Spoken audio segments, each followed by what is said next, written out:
সম্মানিত দর্শক বন্ধুরা, এই গোড়াশালের পাঁচদোনা সড়কের মেন রোডে নাঙ্গুল সিএনজি পাম্পের সামনে ট্রেন ক্রসিংয়ের রাস্তায়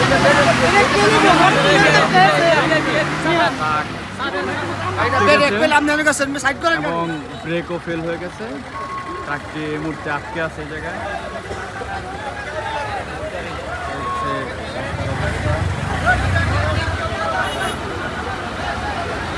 সকলের চেষ্টা চলছে।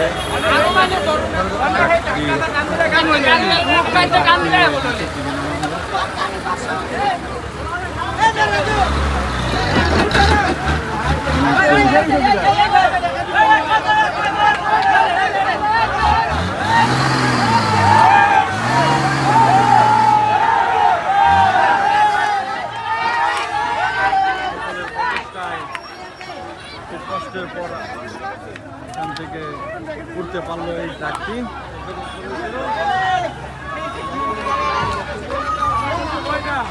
মর্মান্তিক একটি সমস্যা পৌরসভার দৃষ্টি আকর্ষণ করছি।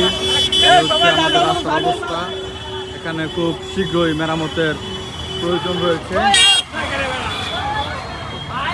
তাই এর কারণে মাঝে মাঝে এই জায়গায় অনেক ধরনের সমস্যার সম্মুখীন হতে হয়। তাই প্রশাসন এবং পৌরসভার দৃষ্টি আকর্ষণ করছি, শীঘ্রই রাস্তাটা ঠিক করার ব্যবস্থা করবেন।